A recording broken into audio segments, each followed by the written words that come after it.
La primera señal de que algo andaba mal no fue la sangre, era silencio. No lejos de Ecatepec, en un lugar donde el hormigón agrietado parecía crecer más rápido que la gente, el silencio nunca duraba. Siempre había perros, radios distorsionadas, voces que se colaban a través de paredes demasiado delgadas para guardar secretos. Esa mañana, sin embargo, la calle estaba en silencio, como si hubiera aprendido a contener la respiración. Mateo Cruz caminó hacia el cobertizo abandonado con la facilidad de quien repite una ruta conocida. No había prisa, no había vacilación, solo un peso constante sobre sus hombros, similar a un cansancio que no se alivia con el sueño. El sol, aún bajo, proyectaba largas sombras, y una de ellas parecía seguirlo rezagada, como si el suelo dudara en aceptarlo. El cobertizo había sido, décadas atrás, parte de una pequeña fábrica de procesamiento de carne. Permanecían ganchos oxidados en el techo, rieles metálicos rotos y un olor persistente que ni siquiera el tiempo había borrado por completo. Allí trabajaba Mateo ahora, extraoficialmente, no legalmente, pero con la regularidad de cualquier otro trabajo. Dentro del almacén, Esteban Salgado ya lo estaba esperando. Esteban no levantó la cabeza cuando Mateo entró. Estaba agachado junto a un cuerpo cubierto por una lona negra, con las manos enguantadas presionando algo que ya no necesitaba presión. A diferencia de Mateo, a Esteban le gustaba controlar cada detalle. Siempre vestía demasiado limpio para el lugar, las botas sin polvo y la camisa planchada. El contraste entre él y el entorno parecía deliberado. Mateo se detuvo a unos metros. Observó. Esteban retiró la lona con sumo cuidado, como si revelara un objeto frágil. El rostro del muerto estaba irreconocible, no por la violencia en sí, sino por la precisión. No hubo falta de control. Cada herida tenía un propósito. «Llegaste temprano», dijo Esteban levantando finalmente la mirada. Mateo asintió. No respondió. La relación entre ambos no era de amistad, ni precisamente de subordinación. Funcionaba como un simple engranaje. Esteban decidía, Mateo ejecutaba, o al menos eso parecía siempre. Esteban hablaba en términos de números, riesgos calculados y eficiencia. Mateo simplemente hacía lo que debía hacerse. El conflicto entre ellos no había surgido de palabras, sino de un cambio casi imperceptible en el comportamiento de Mateo. En los últimos meses había empezado a observar más, a tomarse fracciones de segundo antes de actuar, a ver los cuerpos no como obstáculos, sino como algo que exigía comprensión. Esa mañana, mientras Esteban explicaba el siguiente paso, desechar, limpiar, silencio, Mateo observó el suelo manchado. Había patrones allí, no artísticos ni simbólicos, funcionales. Aún así, algo dentro de él intentaba organizarlos, comprender la razón de esa disposición específica. Esteban se dio cuenta. «No pienses en eso», dijo, con un tono demasiado tranquilo. «Pensar retrasa las cosas». Mateo lo miró de nuevo. Sus ojos no mostraban desafío, solo una atención más profunda de lo habitual. Afuera del almacén, un camión pasaba lentamente, el conductor fingiendo ignorancia. La ciudad hacía tiempo que había aprendido a convivir con lo que no podía afrontar. El verdadero México no gritaba, absorbía. Mateo se había criado allí, aprendió desde pequeño que la violencia no se presentaba como una explosión, sino como algo rutinario. Su padre había sido carnicero, su madre auxiliar de enfermería. La sangre nunca había sido un tabú. Era materia prima, era trabajo, era supervivencia. La diferencia ahora era que la sangre había comenzado a significar algo. Al levantar el cuerpo con Esteban, Mateo sintió no solo un peso físico, sino también lógico. Había algo en ese muerto que no encajaba, no por el crimen, sino por la decisión. La víctima no encajaba con el patrón que Esteban siempre había seguido. No era una deuda, no era una advertencia, no era un error. Fue excesivo, Esteban notó nuevamente el ligero, casi invisible retraso. «Es diferente», comentó sin reproches, «desde Guadalajara». Mateo no respondió. Ajustó su agarre y continuó. Pero en su interior algo se reorganizaba. No era culpa, no era miedo. Era una especie de claridad incómoda, como cuando te das cuenta de que toda una estructura se basa en una mentira demasiado pequeña para permanecer oculta. En la esquina del cobertizo, una gota de sangre goteaba lentamente hasta encontrarse con otra. Al unirse, formaron una línea más gruesa que se extendía por el suelo irregular. Mateo observó el movimiento durante demasiado tiempo. Esteban siguió la mirada. «¿Qué ves?», preguntó. Mateo tardó un segundo más de lo debido. «Continuidad», respondió. Esteban frunció el ceño ligeramente, no sonrió. Allí, en ese espacio olvidado por la ley y aceptado por la ciudad, algo había comenzado. No una rebelión ni una crisis abierta, sino un desplazamiento interno, silencioso y peligroso. No era solo sangre lo que se derramaba, estaba aprendiendo a pensar. Ecatepec siempre amanecía antes que la gente. Las calles acumulaban las marcas de la noche como cicatrices recientes, y el aire impregnaba un olor metálico mezclado con aceite de freír viejo, polvo y combustible. Mateo caminaba por este lugar como quien conoce cada grieta del suelo. El barrio donde creció no requería presentaciones, solo adaptación. Casas inacabadas, muros altos, cámaras falsas y reales coexistían en un frágil equilibrio.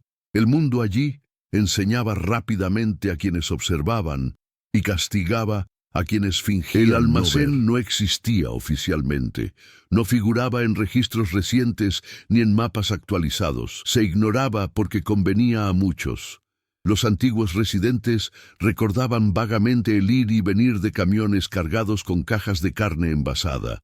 Hoy, solo unos pocos sabían qué entraba y qué no salía. Mateo había aprendido a distinguir estos conocimientos silenciosos desde pequeño.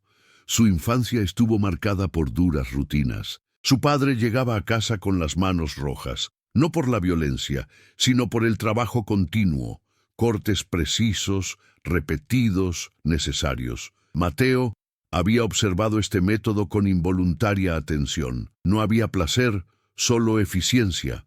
Su madre, a su vez, llevaba consigo el olor a desinfectante y agotamiento, lidiando con cuerpos que aún respiraban, pero que ya empezaban a rendirse. Entre estos dos mundos, Mateo había crecido comprendiendo que el cuerpo humano era frágil, pero predecible. Esteban apareció años después, cuando Mateo ya era adulto y había aprendido a sobrevivir sin hacer preguntas. Se conocieron por necesidad, no por afinidad. Esteban reconoció algo útil en Mateo: disciplina silenciosa. No era valentía ni brutalidad, era constancia. Esteban había construido su posición basándose en el cálculo, no en los impulsos. Conocía a la gente, los flujos, los miedos institucionales. Sabía cuándo presionar y cuándo retirarse. Mateo era simplemente una extensión práctica de esas decisiones. Otros orbitaban este pequeño sistema. Estaba Camila, responsable de los contactos y mensajes que nunca se grababan. Su presencia era discreta, casi invisible, pero decisiva. Entendía los códigos sociales, los tonos de voz y las pausas. También estaba Raúl, encargado del transporte, un hombre de pocas palabras y muchas deudas. Cada uno tenía una función clara, y esta claridad mantenía al grupo funcionando sin aparentes fricciones. El México que los rodeaba no era el de la publicidad turística ni el de los discursos oficiales. Era un país de zonas grises, donde la legalidad variaba según el barrio, la hora y el apellido. La violencia no necesitaba ser espectacular, solo necesitaba ser constante. La población había aprendido a medir los riesgos y a aceptar pérdidas silenciosas. Denunciar delitos era un lujo que pocos podían permitirse. Mateo había empezado a notar cambios sutiles en sí mismo tras una operación en Guadalajara. Técnicamente, nada había salido mal, pero algo había cambiado internamente. Empezó a notar detalles que antes ignoraba, la forma en que se elegían ciertos cuerpos, la lógica tras decisiones aparentemente aleatorias. El trabajo seguía siendo el mismo, pero su significado escapaba a su control. Una noche, tras terminar una tarea, Mateo notó una mancha oscura extendiéndose por el asfalto mojado. No era repulsión lo que sentía, era curiosidad. Se preguntó, sin palabras, cuántas historias terminaban allí sin ser contadas. No era una reflexión moral, sino estructural. ¿Dónde encajaba? ¿Quién se beneficiaba más allá de lo obvio? Esteban mantenía una distancia emocional calculada, no creaba vínculos innecesarios. Su historia personal solo se conocía fragmentadamente, un pasado en el norte, viejas conexiones, pérdidas jamás explicadas. Creía que el control provenía de la previsibilidad. Las personas eran recursos. Los recursos debían gestionarse. Cualquier variación inesperada representaba un riesgo. Los espacios que ocupaban influían en las decisiones. Almacenes abandonados, caminos rurales, casas vaciadas por la migración forzada. Cada lugar albergaba recuerdos invisibles que facilitaban el olvido colectivo. Mateo sentía que estos lugares absorbían más de lo que presenciaban. Eran cómplices silenciosos. Con el tiempo, los pequeños gestos empezaron a llamar la atención. Esteban ajustaba su reloj con más frecuencia. Camila hablaba menos. Raúl evitaba ciertas rutas. Nada explícito, solo sutiles señales de tensión. Mateo lo absorbía todo sin hacer comentarios. Su función siempre había sido ejecutar, no interpretar. Aún así, interpretar se había vuelto inevitable. La cultura local inculcaba el respeto por las jerarquías invisibles. Fiestas populares, altares improvisados e imágenes de santos coexistían con armas ocultas y acuerdos tácitos. La muerte era familiar, casi doméstica. No causaba conmoción, solo interrupciones prácticas. Mateo había crecido en ese entorno, pero ahora lo veía con una distancia crítica. No planeaba ningún cambio, no pensaba en un descanso, simplemente seguía observando, conectando puntos que antes habían permanecido sueltos. El mundo a su alrededor no había cambiado. Era él quien había cambiado, lentamente, como una herida que cicatriza torcidamente. Sin darse cuenta, Mateo empezaba a comprender no solo lo que hacía, sino también el sistema que lo sustentaba. Y los sistemas, una vez comprendidos, rara vez permanecen estables por mucho tiempo. Esta comprensión silenciosa también alteró su percepción del tiempo. Las horas dejaron de ser meros intervalos entre tareas y comenzaron a medirse por consecuencias.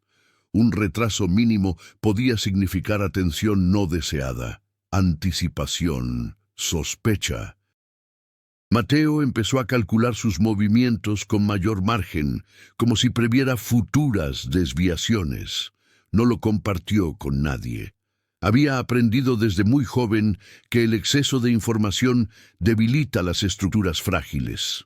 La ciudad ofrecía ejemplos constantes de lo que sucedía cuando se rompía el equilibrio. Sirenas ocasionales, cintas amarillas, noticias incompletas en la radio, nombres que nunca se pronunciaban. El Estado solo aparecía después, recogiendo lo que sobraba. Esta ausencia selectiva moldeó comportamientos. Esteban prosperó precisamente porque comprendió estos vacíos institucionales. No se enfrentó al sistema, lo utilizó. Mateo también se observaba fuera del trabajo. Notó diferentes reacciones a los sonidos, las multitudes y los espacios cerrados. Nada que pudiera llamarse miedo. Era un ajuste, adaptación cognitiva, como si su cuerpo respondiera a información que su mente aún estaba organizando. La normalidad había adquirido una textura extraña e inestable. Caminando por mercados, festivales locales o autobuses abarrotados, Mateo veía rostros comunes con historias ocultas. No sentía una empatía acentuada, sino un reconocimiento estructural. Todos participaban en algo más grande, consciente o inconscientemente. Esta percepción no le trajo consuelo, solo claridad. Sin declarar sus intenciones, Mateo atravesaba un proceso irreversible. El entorno, la gente, el pasado y el presente convergían lentamente. El mundo seguía siendo brutal, pero ahora parecía legible. Y lo que se vuelve legible, tarde o temprano, exige una respuesta. Nada de esto fue una elección todavía, solo una preparación interna silenciosa. El conflicto dejó de ser abstracto cuando Esteban alteró el patrón. No anunció un cambio, simplemente lo ejecutó. Surgió un nuevo objetivo sin una justificación clara, fuera de las rutas habituales, fuera de la lógica previa. Mateo se dio cuenta de ello en cuanto recibió las instrucciones incompletas. No había antecedentes ni conexión directa con disputas conocidas, solo una dirección, una hora y la exigencia de celeridad absoluta. La casa estaba en una zona intermedia, ni completamente periférica ni protegida.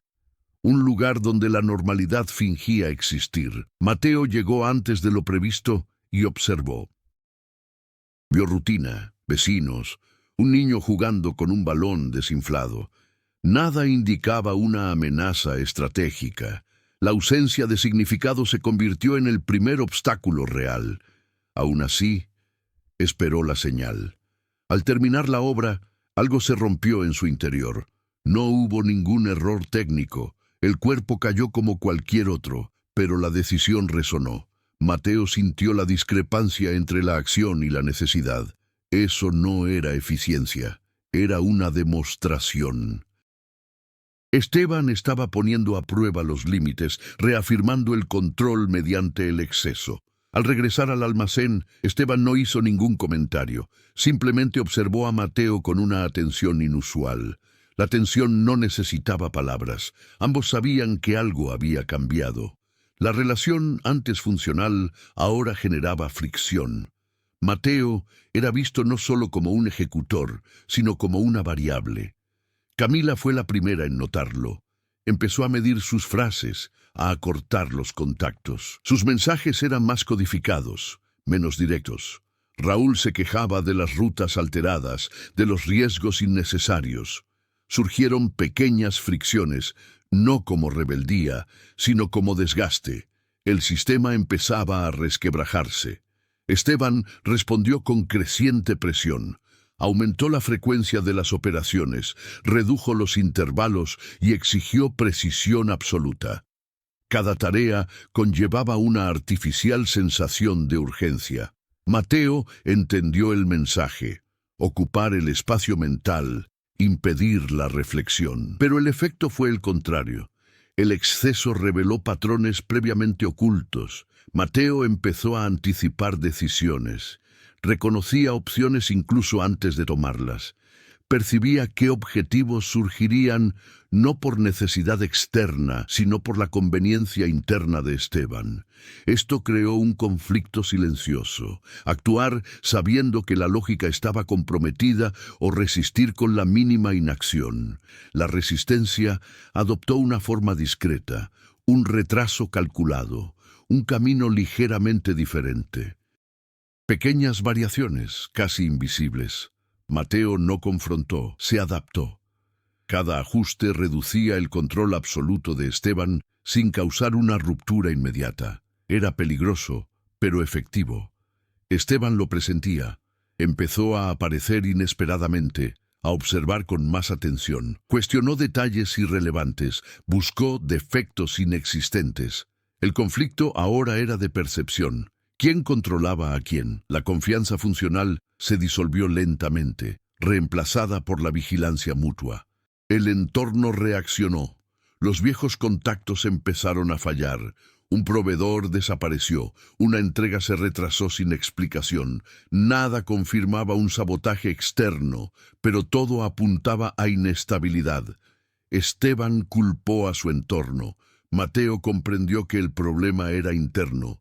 Una noche, durante un operativo a media luz, Mateo se dio cuenta de que lo habían seguido. No las autoridades, sino alguien demasiado conocido para ser una coincidencia.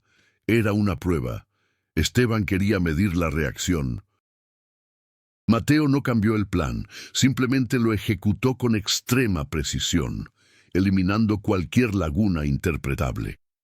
Pasó la prueba, pero el precio era evidente. Ahora era definitivamente sospechoso. El conflicto se intensificó cuando Camila desapareció durante 2 días, sin explicación oficial. Al regresar, era diferente, más rígida, menos sutil. Evitaba el contacto visual con Mateo.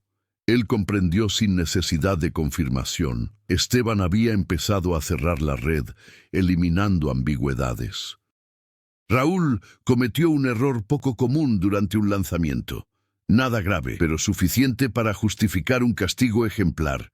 Esteban lo ordenó sin dudarlo.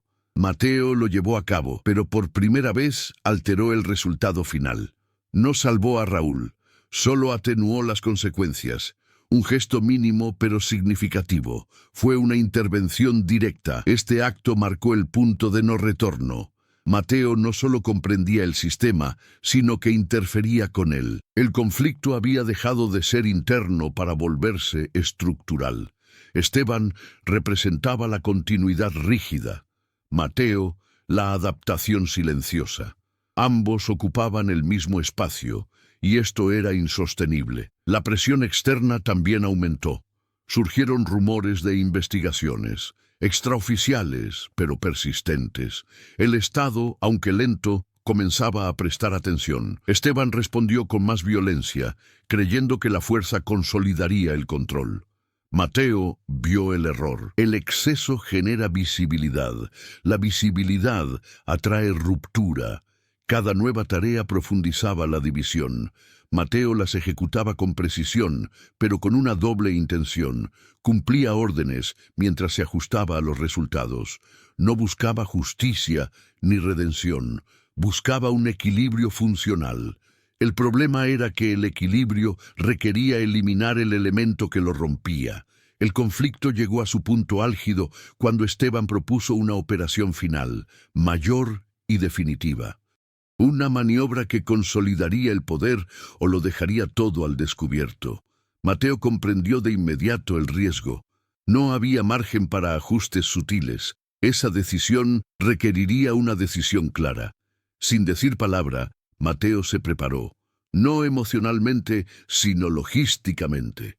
Observó rutas, personas, horarios. Cada detalle tenía ahora un peso estratégico. El conflicto, antes silencioso, se había vuelto inevitable. El sistema que lo sustentaba no podía acomodar 2 centros de decisión. Uno tendría que ceder o caer. Y por primera vez, Mateo no se limitó a reaccionar. Él lo estaba planeando. La presión del tiempo comenzó de forma indirecta, casi imperceptible. No se presentó como una amenaza explícita, sino como una reducción de los intervalos. Esteban empezó a programar las operaciones con menos antelación, exigiendo respuestas inmediatas. Esto afectó a todos. Raúl perdió margen para improvisar rutas. Camila tuvo menos tiempo para negociar silencios. Mateo se dio cuenta de que la urgencia no era externa, sino inducida. Esteban estaba acelerando el sistema para evitar la disidencia. Una subtrama cobró fuerza cuando surgieron rumores de un grupo rival en barrios cercanos. No se trataba de ataques directos, sino de sondeos, personas haciendo preguntas equivocadas, coches aparcados demasiado tiempo. Esteban lo ignoró oficialmente, pero empezó a redirigir recursos. Este movimiento creó tensión logística y expuso debilidades. Mateo observó que el supuesto rival servía más de justificación que de amenaza real. Camila se convirtió en una figura central en esta etapa. Empezó a mediar en encuentros arriesgados, lidiando con contactos que Esteban antes evitaba. Su comportamiento cambió, menos flexible, más obediente. Mateo percibió señales de coerción, no necesitó preguntar. Su subtrama reveló el método de Esteban, control mediante el aislamiento. Quienes sabían demasiado necesitaban ser contenidos. Surgió otra capa en la comunidad local. Un líder comunitario comenzó a cuestionar los movimientos nocturnos. No los denunció directamente, pero generó revuelo. Esteban ordenó una operación de neutralización. Mateo intervino discretamente, desviando la atención hacia otro punto. No salvó al hombre por altruismo, sino por cálculo. Eliminar figuras visibles generó reacciones en cadena difíciles de predecir. El tiempo se convirtió en una variable crítica cuando un envío se retrasaba más allá de lo aceptable. Raúl explicó fallas mecánicas, pero Esteban lo interpretó como incompetencia. Se anunció un castigo, pero se pospuso. Esta espera creó tensión psicológica en el grupo. Todos sabían que algo sucedería, pero no cuándo. El retraso funcionó como una herramienta de control. Mateo aprovechó este periodo de espera para observar las reacciones. Raúl se volvió impredecible. Camila, más callada. Esteban, más presente. Cada uno reveló sus debilidades bajo presión. Esta información impulsó la estrategia silenciosa de Mateo. Las subtramas convergieron en un punto común. El sistema no podía soportar una aceleración continua. La cultura local influyó en las decisiones. Las festividades religiosas congregaban multitudes, lo que dificultaba el movimiento. Esteban ignoró el contexto y continuó con las operaciones. Mateo ajustó los horarios sin previo aviso. Evitó confrontaciones innecesarias. Esta divergencia operativa puso de relieve dos filosofías opuestas, una rígida y otra adaptativa. Una subtrama crucial involucraba a un antiguo contacto de Esteban, alguien del pasado que reapareció pidiendo protección. Esteban se negó. Veía riesgo donde había oportunidad. Mateo vio lo contrario. La negativa generó resentimiento externo. Se introdujo innecesariamente un nuevo factor de inestabilidad. La presión del tiempo se intensificó cuando Esteban fijó una fecha fija e innegociable para la gran operación. Todo debía converger en esa fecha. Las subtramas debían resolverse. Esteban eliminó los asuntos pendientes relacionados con la brutalidad. Camila fue destituida. Raúl perdió autonomía. El sistema se endureció peligrosamente. Mateo, por otro lado, resolvía las subtramas con discreción. Redirigía contactos, suavizaba conflictos locales y borraba rastros. No buscaba la armonía, sino la reducción del ruido. Cada problema resuelto sin previo aviso debilitaba el argumento de Esteban a favor de la fuerza. Las relaciones entre los personajes llegaron a un punto crítico. La confianza era inexistente, solo quedaba una mínima funcionalidad. Cada interacción aportaba un nuevo matiz. Miradas prolongadas, silencios estratégicos, órdenes ambiguas. Nada se decía abiertamente, todo se entendía. El tiempo apremiaba, por definición. Las subtramas ya no podían coexistir, se integrarían en el plan final o lo sabotearían. Mateo se dio cuenta de que todas apuntaban a la misma conclusión inevitable. Esteban se había convertido en la principal fuente de inestabilidad. Al resolver cada subtrama, Mateo cerró caminos alternativos, no dejó margen para volver al estado anterior. El sistema avanzaba hacia una resolución forzada. La complejidad ya no era externa, sino que se concentraba en una sola figura. Cuando llegó la víspera de la operación, no quedaba ningún cabo suelto. Todo convergía. Las subtramas habían cumplido su propósito. Exponían límites, revelaban motivaciones y acortaban el tiempo. El siguiente paso no sería improvisado. Sería una consecuencia.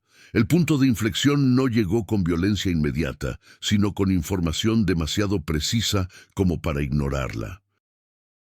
Mateo descubrió por Camila, en una frase entrecortada y fuera de contexto, que Esteban había preparado una contingencia secreta para la gran operación.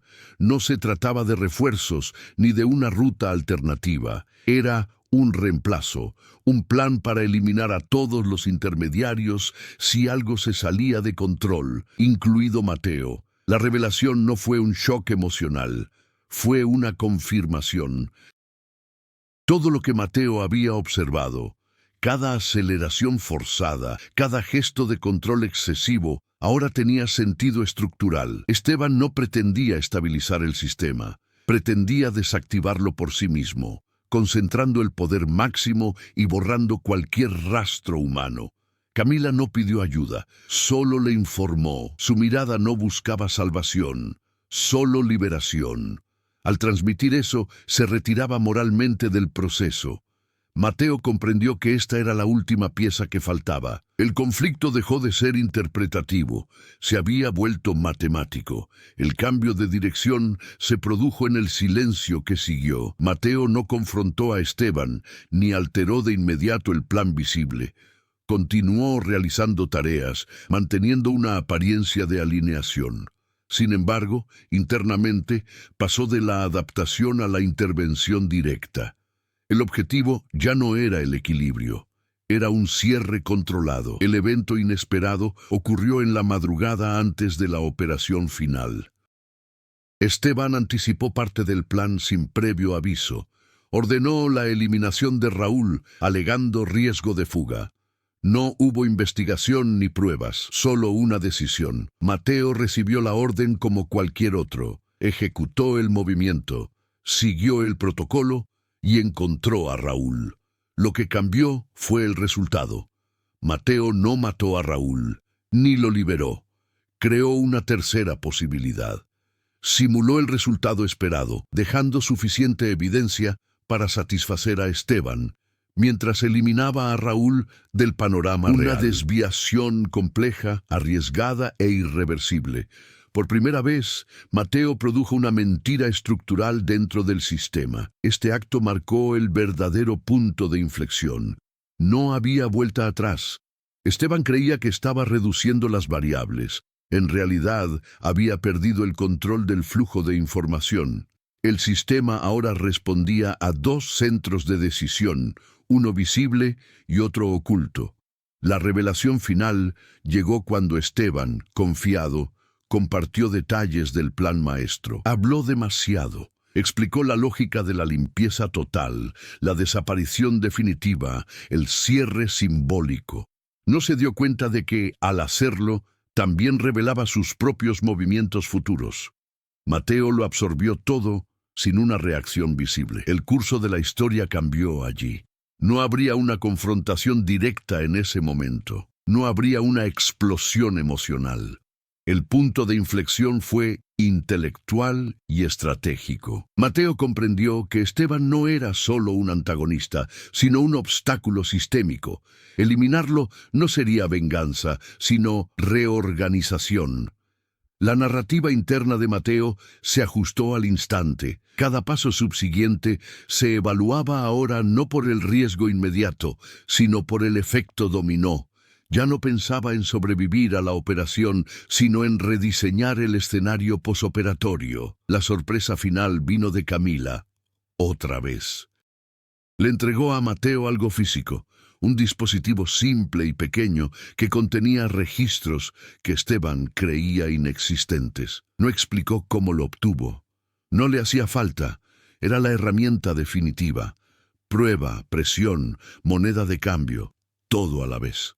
Mateo no le dio las gracias, simplemente lo guardó. En ese momento, el centro de gravedad de la historia cambió por completo. Esteban aún controlaba hombres, recursos y violencia. Mateo ahora controlaba la información, el tiempo y las consecuencias. El antagonista no entendía, pero ya reaccionaba a movimientos que no comprendía. El punto de inflexión no fue un disparo ni una traición abierta. Fue la silenciosa transferencia de control. La historia comenzó a tomar una dirección diferente. guiada ya no por la fuerza inmediata, sino por la fría lógica de la anticipación. Cuando Mateo salió del almacén esa noche, el silencio de la calle parecía diferente. Ya no era opresivo, sino expectante. La sangre seguía ahí. La violencia estaba por llegar, pero ahora, por primera vez, alguien pensaba antes de soltarla, y eso lo cambió todo. Las consecuencias comenzaron incluso antes de la operación principal. Esteban notó cambios, no hechos. Los pequeños retrasos dejaron de ocurrir y las rutas previamente inestables se volvieron demasiado eficientes. La ausencia de errores comenzó a preocuparle. Los sistemas imperfectos toleran fallos. Los sistemas excesivamente precisos revelan interferencias. Reaccionó aumentando la vigilancia, acercándose físicamente al proceso de toma de decisiones y centralizando las órdenes que previamente había delegado. Mateo sintió el peso inmediato de esta reacción. Esteban comenzó a observarlo frecuente y directamente, apareciendo sin previo aviso, exigiendo su presencia constante. No hubo una acusación explícita, solo una proximidad asfixiante. La consecuencia psicológica fue clara. Un margen de maniobra reducido. Mateo respondió con absoluta neutralidad. Ni aceleró ni aminoró la marcha. Se volvió invisible gracias a una previsibilidad controlada. Camila reaccionó de forma opuesta. Se distanció por completo, evitaba las reuniones y reducía los mensajes al mínimo. La consecuencia fue un aislamiento autoimpuesto. Sabía que cualquier conexión activa con Mateo la pondría en riesgo inmediato. Aún así, se mantuvo operativa, cumpliendo funciones básicas. Su lealtad ahora era silenciosa y condicional. La ausencia de Raúl empezó a tener efectos secundarios. Las entregas empezaron a depender de sustitutos inexpertos. Surgieron pequeños retrasos. Esteban lo interpretó como un desgaste natural, pero Mateo reconoció el patrón. Cada fallo reforzaba la percepción de inestabilidad externa, desviando la atención de la manipulación interna. La consecuencia estructural fue un diagnóstico erróneo por parte del antagonista. El entorno externo también reaccionó. Rumores de actividad inusual llegaron a contactos periféricos. No eran quejas formales, sino comentarios persistentes. Esteban ordenó respuestas rápidas, eliminando el ruido visible. Esta reacción generó más circulación, más exposición. El exceso de actividad comenzó a dejar rastros inevitables. Mateo evaluó cada reacción en cadena. No interfirió directamente. Dejó que Esteban acelerara su propio deterioro. La reacción del antagonista seguía un patrón predecible. A mayor presión percibida, mayor fuerza aplicada. Mateo comprendió que bastaba con mantener el estímulo adecuado para lograr el resultado deseado. En su interior, Mateo percibía cambios prácticos. Su cuerpo reaccionaba con una disposición constante. No había tensión emocional, solo alerta funcional. Dormía menos, pero mejor. Comía mecánicamente. Cada acción tenía un propósito inmediato. La consecuencia psicológica fue la completa desaparición de la duda. Ya no había ninguna ambigüedad sobre lo que debía hacer. Esteban, a su vez, se volvió más agresivo en sus interacciones. Ponía a prueba los límites, exigía repetidas confirmaciones y cambiaba de decisión en el último minuto. Su reacción no era racional, sino defensiva. Sentía una pérdida de control sin comprender su origen.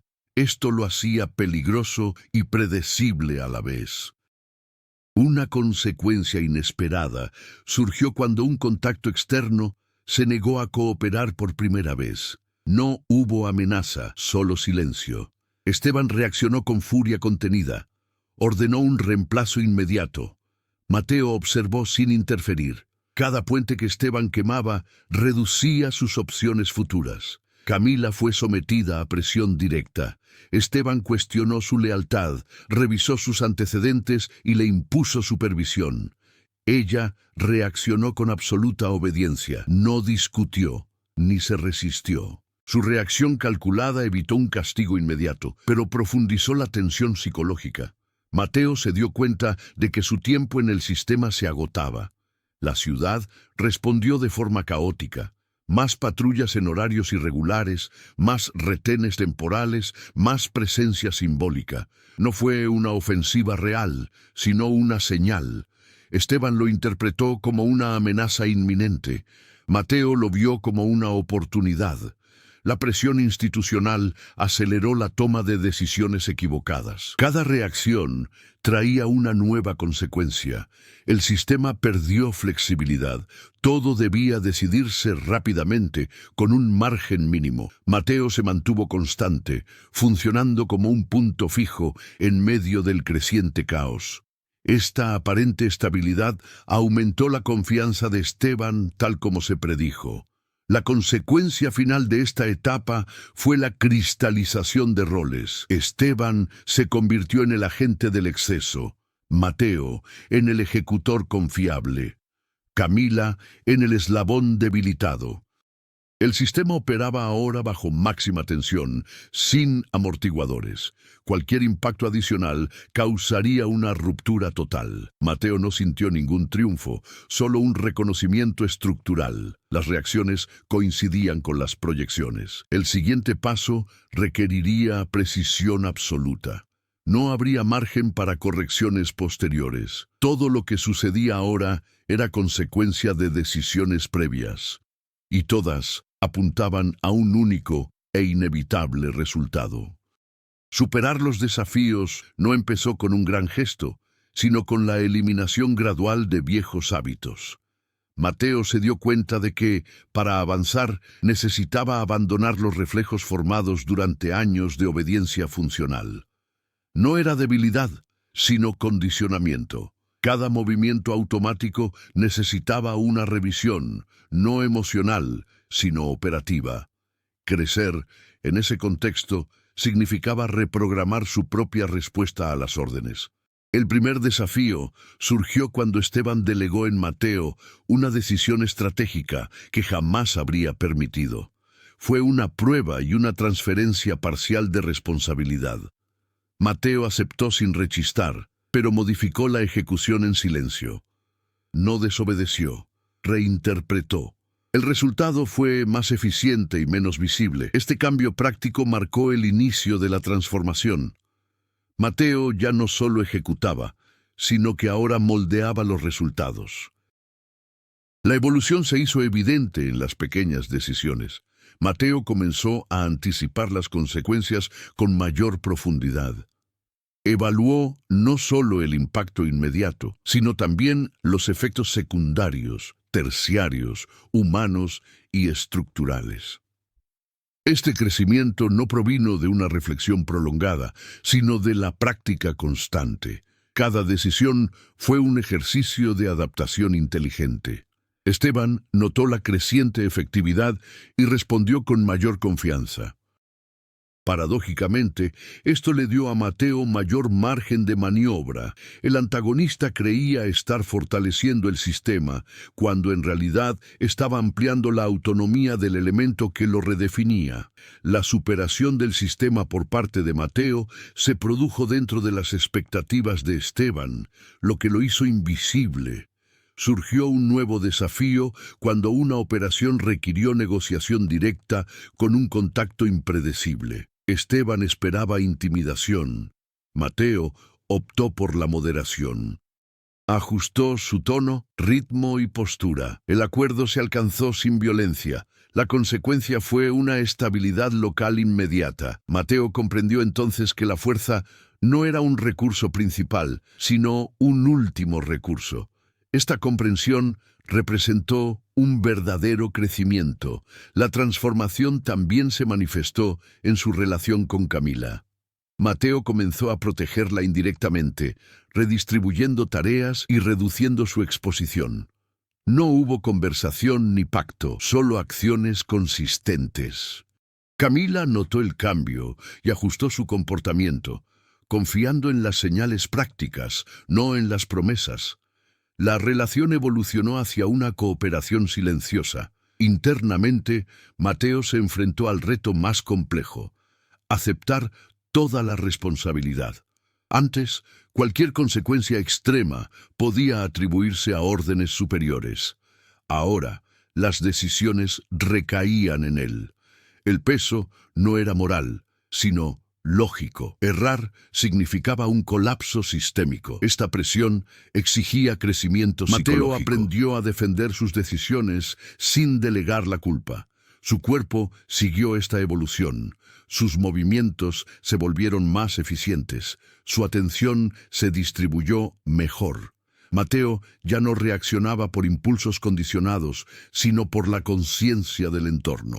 Esto lo hizo más eficiente y menos predecible. El crecimiento era visible para quienes sabían observar, pero pasaba desapercibido para quienes esperaban señales tradicionales de liderazgo. Un obstáculo inesperado puso a prueba este nuevo enfoque.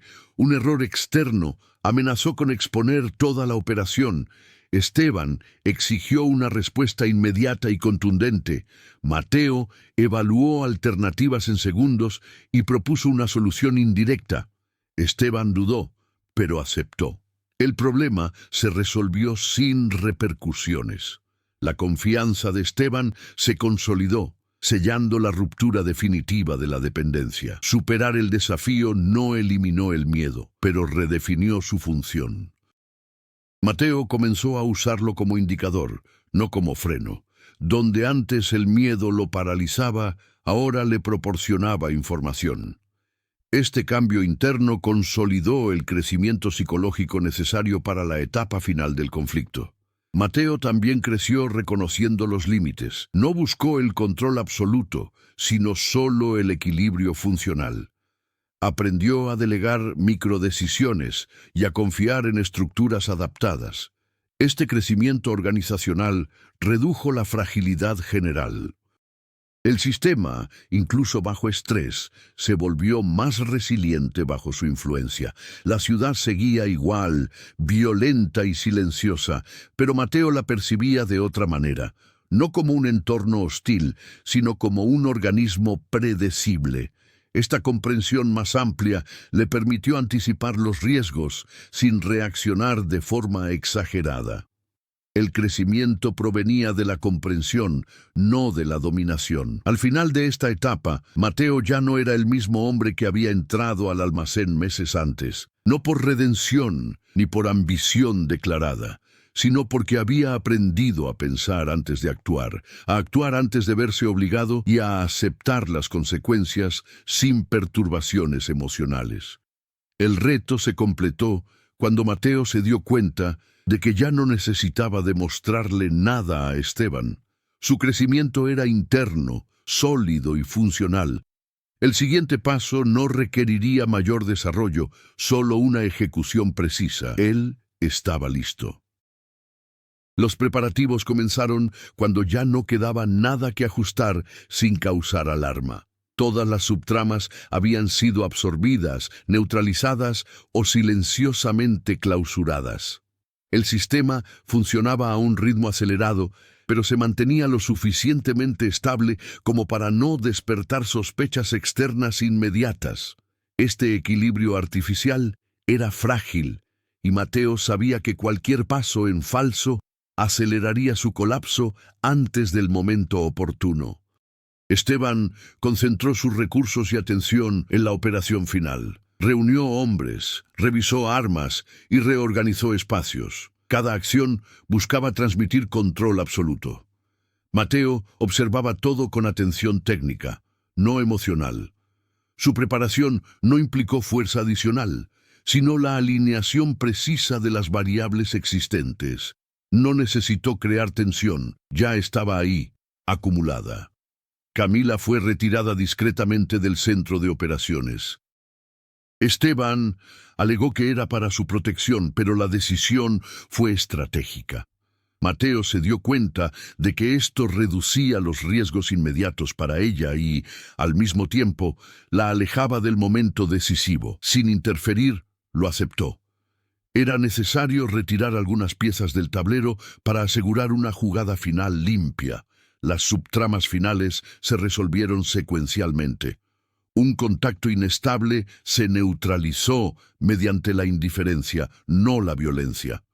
Un proveedor problemático fue reemplazado discretamente. Pequeños ajustes eliminaron las distracciones. Nada destacaba aisladamente, pero el conjunto indicaba una convergencia total. Ahora todo apuntaba al mismo punto. La tensión crecía innecesariamente. El tiempo se agotaba. Los plazos fijos imponían decisiones rígidas. Esteban creía tener el control del tiempo, pero no era consciente de que ya estaba reaccionando a presiones internas invisibles.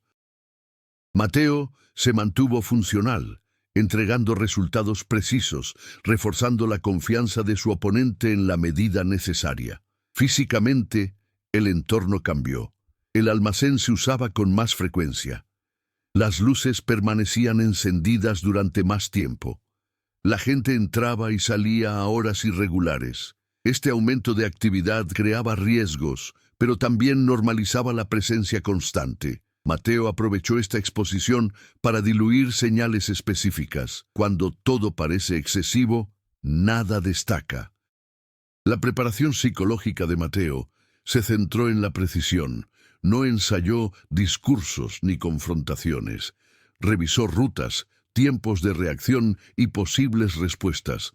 Consideró las consecuencias inmediatas y posteriores. No había espacio para la improvisación emocional.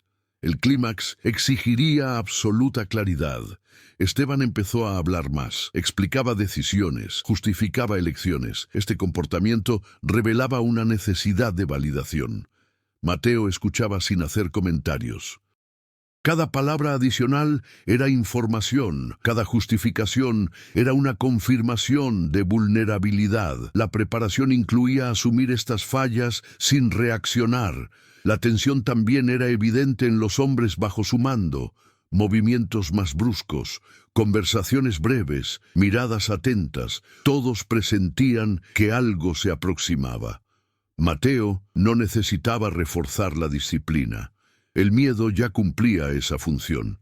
Simplemente se aseguraba de que el miedo se dirigiera al lugar equivocado. El plan visible permaneció inalterado. Esteban confiaba en él.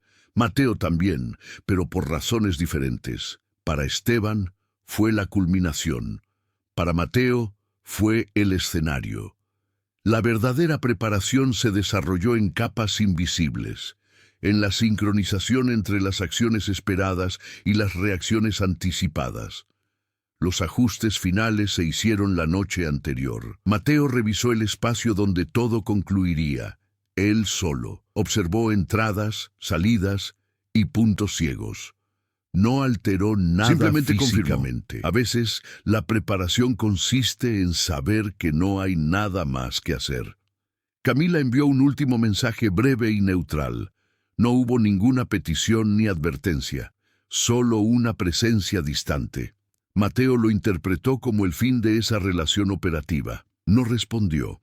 El silencio en ese momento fue una protección mutua. La tensión alcanzó su punto álgido cuando Esteban anunció que nada podía salir mal. La frase, pronunciada como una declaración, sonó como una admisión involuntaria de riesgo. Mateo asintió. No lo corrigió. La preparación estuvo completa cuando el antagonista creyó plenamente en su propio control. En ese momento, ya no había más decisiones que tomar. Todo estaba en marcha, siguiendo trayectorias predefinidas. La preparación no apuntaba a la victoria, sino a lo inevitable. Cuando llegara el clímax, no sería una sorpresa para Mateo, solo la ejecución de lo que ya estaba en marcha. Respiró hondo, no por nerviosismo, sino por costumbre. El siguiente paso lo pondría fin. No había vuelta atrás, no había alternativas. La historia se acercaba a su clímax. El clímax llegó sin previo aviso, justo cuando Esteban creía tener la situación bajo control. El almacén estaba activo, los hombres en posición, los vehículos listos, las armas distribuidas. Todo marchaba según lo previsto. La confianza de Esteban era total, sostenida por un silencio obediente y movimientos precisos. No se dio cuenta de que este exceso de orden era, de hecho, la señal final. Mateo entró al espacio central a la hora exacta.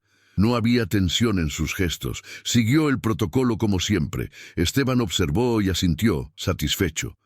El antagonista habló poco en ese momento. No lo necesitaba. Para él, el desenlace ya estaba escrito. La intensa acción comenzó cuando uno de los hombres recibió una orden contradictoria. No fue un error, fue una jugada estratégica. Una orden mínima y desacertada provocó una breve vacilación, casi imperceptible. «Basta». Otro hombre reaccionó, intentando confirmar. Esteban intervino, irritado, reforzando su autoridad. Esta segunda demora acentuó la fractura inicial. Mateo no se movió, observó. El efecto cascada comenzó allí. La repetición de órdenes provocó solapamientos. Dos grupos se desplazaron al mismo punto. Un pasillo se congestionó. La tensión estalló en gritos cortos, armas alzadas y miradas sospechosas. El control central empezó a fallar. Esteban reaccionó con contundencia. Gritó órdenes, amenazó e intentó reorganizarse mediante la intimidación. Era su respuesta habitual. Pero el entorno ya no respondía a ese estímulo. La presión excesiva produjo la reacción contraria. Los hombres comenzaron a actuar por instinto de supervivencia, no por orden. Mateo solo intervino cuando fue necesario. No confrontó a Esteban directamente. Ejecutó maniobras quirúrgicas, redirigiendo a la gente, bloqueando puntos de acceso críticos, cortando el flujo. Cada acción parecía una corrección espontánea, pero en realidad aceleró el colapso planificado. El punto de inflexión llegó cuando Esteban intentó activar su plan secreto de contingencia. El canal no respondió. El dispositivo falló. La información que se suponía debía protegerlo había sido neutralizada antes de que pudiera activarse. Por primera vez, Esteban mostró algo parecido al miedo. No lo verbalizó. Sus ojos lo delataron. Se quedó mirando a Mateo. El enfrentamiento no fue físico inmediato. Fue de reconocimiento. Esteban comprendió en ese instante que había perdido el control mucho antes. Mateo le sostuvo la mirada sin desafío explícito. No hubo odio ni satisfacción, solo una ejecución consciente. La acción física estalló cuando uno de los hombres, confundido, disparó. El sonido destrozó cualquier posibilidad de reorganización. El espacio se volvió caótico. La gente corría hacia las salidas. Las órdenes perdieron su significado. El sistema colapsó en segundos. Mateo se movía con absoluta precisión. Neutralizaba amenazas directas, abría rutas de escape específicas y cerraba otras. No buscaba la destrucción total, solo la resolución. Cada paso reflejaba su transformación completa. Ya no reaccionaba, lideraba. Esteban intentó recuperar la autoridad una última vez. Avanzó armado, gritando el nombre de Mateo, exigiendo obediencia. Fue su último error. Al personalizar el conflicto, se expuso. Mateo no dudó. Lo desarmó con brutal eficacia, sin excesos. El antagonista cayó, no muerto, sino incapacitado, privado del poder que siempre había ostentado. El silencio que siguió fue denso. Los hombres se retiraron. Nadie interfirió. El conflicto central se resolvió. El punto de inflexión no fue la caída física de Esteban, sino la confirmación visible de que ya no estaba al mando. Mateo permaneció de pie, respirando con regularidad. Su transformación era evidente. El hombre que antes cumplía órdenes, ahora apagaba sistemas enteros. No hubo discurso, no hubo declaración. El cambio estaba en los hechos. Esteban intentó hablar, no pudo. Lo apartaron del centro, no por venganza, sino como consecuencia lógica. Su historia terminó allí, no con gloria ni martirio, sino con irrelevancia funcional. El clímax llegó cuando Mateo salió del almacén sin ningún obstáculo. Tras él, Lo que quedaba del sistema se disolvía rápidamente. No había ganadores celebrando, solo supervivientes reorganizándose. La intensidad de ese momento no residió en la violencia explícita, sino en la inversión total del poder. Todo lo que había sostenido el conflicto se resolvió en un solo movimiento continuo. El protagonista se había transformado por completo, no por la emoción, sino por el dominio estructural. El conflicto central había terminado. Las consecuencias finales no se manifestaron como una explosión inmediata, sino como una reorganización silenciosa. En los días posteriores al derrumbe de la bodega, la ciudad continuó funcionando, indiferente en la superficie, adaptándose internamente como siempre lo había hecho. Ecatepec no se detuvo a lamentar la desaparición de estructuras. Simplemente absorbió el vacío y lo redistribuyó en nuevas formas. Mateo no asumió una posición visible, no declaró liderazgo ni reivindicó el control. Su elección fue desaparecer parcialmente, manteniendo su presencia solo cuando fuera necesario. Esta decisión concluyó su arco narrativo de forma coherente. El hombre que había aprendido a observar y luego a adaptarse, ahora comprendía que la permanencia excesiva genera nuevos conflictos. El verdadero poder residía en la capacidad de irse sin abandonar un centro fijo. Esteban fue retirado de la escena sin fanfarrias. No hubo ejecución pública ni entrega oficial. Dejó de existir funcionalmente. Sus contactos se evaporaron. Su nombre perdió fuerza. Sus caminos se volvieron inútiles. El antagonista no recibió ningún castigo moral, solo consecuencias estructurales. El mundo que había creado no tenía cabida para alguien incapaz de adaptarse. Camila sobrevivió al sistema eligiendo la distancia. Reapareció semanas después en un contexto diferente, con un trabajo diferente, con una rutina diferente. No hubo una despedida formal entre ella y Mateo. El vínculo que compartían era circunstancial, no afectuoso en el sentido tradicional. Aún así, ambos sabían que habían influido directamente en la supervivencia del otro. Eso fue suficiente. Raúl nunca regresó. Para el viejo sistema, estaba muerto. Para el nuevo equilibrio informal, era irrelevante. Esta ambigüedad representaba exactamente el tipo de resolución que Mateo había aprendido a aceptar. No todas las historias requieren un cierre claro. Algunas simplemente se desvanecen. La ciudad reaccionó con lentitud. Pequeños grupos intentaron ocupar espacios vacíos, pero sin cohesión. La ausencia de un centro rígido redujo los conflictos directos. La violencia no cesó, pero se volvió menos concentrada, más dispersa y menos espectacular. Para muchos, esto pareció una mejora. Para otros, simplemente un cambio de formato. Mateo observaba todo desde la distancia. No interfería más allá de lo estrictamente necesario para evitar colapsos abruptos. Su papel ahora era el de un estabilizador invisible. No buscaba el control, solo la continuidad funcional. Esta decisión reflejaba su máximo crecimiento. Ya no necesitaba demostrar su competencia ni imponer su voluntad. En su interior, Mateo sentía el peso de las decisiones que había tomado, pero no como culpa. Era un reconocimiento. Cada consecuencia existía porque había sido calculada, aceptada y ejecutada. No idealizaba el pasado ni temía el futuro. Su experiencia le había llevado a comprender que la supervivencia prolongada requiere adaptación constante, no apego. El México real permaneció con sus contradicciones, ausencias y silencios convenientes.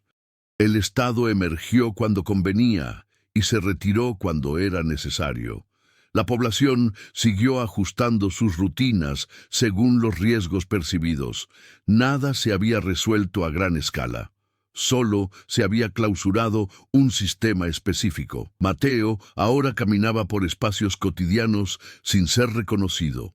Mercados, autobuses, calles abarrotadas. Nadie sabía quién era. Esto le daba libertad funcional. El anonimato era la consecuencia más valiosa de sus decisiones. Donde antes existía la identidad operativa, ahora solo había presencia ordinaria. La conclusión de su viaje no fue ni redención ni caída trágica. Fue estabilización. Mateo se había convertido en alguien capaz de comprender los sistemas violentos sin dejarse consumir por ellos. Esta capacidad no lo convirtió en un héroe, solo en un superviviente consciente. De noche, escuchando los sonidos lejanos de la ciudad, Mateo no sentía ninguna urgencia. El silencio ya no era una amenaza ni una advertencia, era solo un intervalo. Había aprendido a respetar estos espacios vacíos, a no llenarlos con viejos impulsos. Las consecuencias a largo plazo eran claras. Surgirían otros sistemas. Otros Esteban intentarían imponer un control rígido. Podrían surgir otros Mateos, observando y aprendiendo. El ciclo no se rompió, solo se transformó. Mateo lo aceptó sin la ilusión de un cambio total. La sangre seguiría derramándose en algún lugar. Pero ahora, al menos en ese espacio específico, no pensaba solo. Alguien había aprendido a anticipar, a redirigir, a detener las cosas antes de que se volvieran demasiado graves. Ese era el legado invisible que había dejado. La conclusión no cerró el mundo. Simplemente lo hizo un poco más legible por un tiempo limitado. Y eso, en ese contexto, fue suficiente. Meses después, nadie hablaba del almacén. El espacio se había convertido en una ruina común, engullida por el polvo y el silencio urbano. Mateo observaba desde lejos, integrado en la multitud, sin nombre, sin una función fija. A veces pensaba en Camila, en Raúl, en Esteban, no con añoranza, sino como referencias cerradas. La sangre seguía existiendo, pero dispersa, difusa, menos concentrada. El mundo no había mejorado, solo había aprendido un ritmo diferente.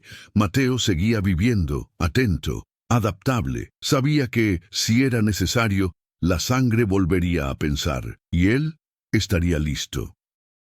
No buscaba poder, redención ni descanso, solo una continuidad silenciosa, consciente de los ciclos, los riesgos, las decisiones, las inevitables consecuencias futuras, siempre en movimiento. Si esta historia te impactó, no dejes que la experiencia termine aquí. Comparte en los comentarios qué te impactó más, qué decisión habrías tomado en el lugar de Mateo y cómo interpretas el final. Las historias cobran fuerza cuando se discuten, se cuestionan y se sienten colectivamente. Si disfrutas de las narrativas intensas, realistas e inquietantes, suscríbete al canal para seguir nuevas historias que exploran los límites humanos, las decisiones difíciles y las consecuencias silenciosas. Activa las notificaciones, comparte con quienes aprecian este tipo de contenido y ayuda al canal a crecer. Tu participación mantiene vivas estas historias. Hasta la próxima narrativa oscura y original.